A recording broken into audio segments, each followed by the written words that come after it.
తెలంగాణ ఆడబిడ్డల ఆత్మ, వారి భాగోద్వేగాల ప్రతీక, సంస్కృతికి ప్రతిబింబం బతుకమ్మ పండుగ. సెప్టెంబర్, అక్టోబర్ మధ్య కాలంలో ఆశ్వయుజ మాసంలో 9 రోజులు జరిగే ఈ పండుగలో చివరి రోజు జరుపుకునేదే సద్దుల బతుకమ్మ. సద్దు అంటే వండిన అన్నంతో చేసిన అర్పణం. బతుకమ్మను పూలతో అలంకరించి చివరగా దేవతకు సద్దులు పెట్టడం వలన దీనికి ఆ పేరు వచ్చింది. ఇది బతుకమ్మ పండుగకు ముగింపు ఘట్టం మాత్రమే కాకుండా తెలంగాణ మహిళల భక్తి, పండగల పట్ల ఉన్న శ్రద్ధకు శిఖరాగ్రం. బతుకమ్మ పండుగ చరిత్ర.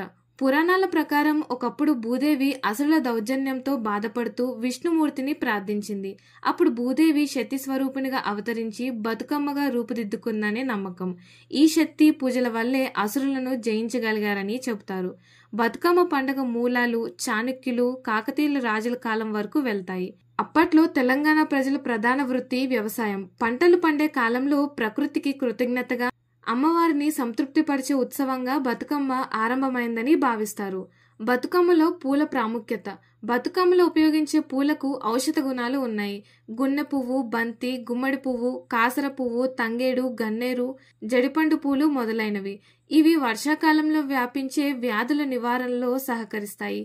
కాబట్టి పూలతో బతుకమ్మను పేర్చడం కేవలం అలంకారం కాదు, ప్రకృతికి కృతజ్ఞత. సద్దులు అంటే వండిన అన్నం, పాలు, పెరుగు, బెల్లం, తేనె వంటి పదార్థాలతో తయారు చేసిన ప్రత్యేక నైవేద్యం.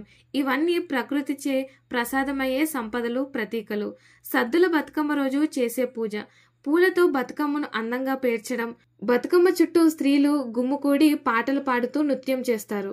వండిన అన్నంతో సద్దులు తయారు చేసి బతుకమ్మపై ఉంచి అమ్మవారికి సమర్పిస్తారు. చివరగా బతుకమ్మను సమీపంలోని చెరువు లేదా వాగులో నిమజ్జనం చేస్తారు. సద్దుల వెనకాల అర్థం. వర్షాకాలం ముగిసి పంటలు పండే ముందు చేసే ఈ పండుగలో సమృద్ధి కోసం ప్రార్థన చేస్తారు. సద్దులు పెట్టడం అంటే మాత, మా పొలాల్లో అన్నం అలమటించాలి, కుటుంబాల్లో సుఖశాంతులు ఉండాలి అని ప్రార్థిస్తారు. సద్దుల బతుకమ్మ వెనుక ఉన్న కథలు. సత్యభామ బతుకమ్మ కథ. శ్రీకృష్ణుడి భార్య సత్యభామ తన భర్త యుద్ధానికి వెళ్ళినప్పుడు తన భర్త సురక్షితంగా ఉండాలని కోరుకుంటూ భూమాతను పూలతో అలంకరించి బతుకమ్మగా పూజించింది. అప్పటి నుండి ఈ ఆచారం విస్తరించిందని ఒక నమ్మకం. పార్వతీదేవి ఒకసారి భూమిపై పుట్టి చిన్నప్పుడే మరణించిందని ఒక కథ ఉంది. ఆమె తల్లిదండ్రులు ఆమెను పూలతో అలంకరించి బతుకమ్మ అని పిలుస్తూ పూజిస్తారు.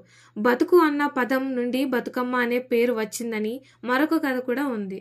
బతుకమ్మ పండుగను ఆడబిడ్డలు, అమ్మలు, అక్క చెల్లెమ్మలు అందరూ ఒకే చోట చేరి సంబరాలు చేసుకోవడం ద్వారా సామాజిక ఐక్యత పెరుగుతుంది. కుల మత భేదాలు లేకుండా అందరూ కలిసి జరుపుకుంటారు. వలసలు వెళ్లిన వారు కూడా ఈ పండుగ రోజు తమ ఊళ్లకు వచ్చి కుటుంబ సభ్యులతో కలుస్తారు. సద్దులు అంటే కేవలం అన్నం కాదు, అది భక్తి, సమర్పణ.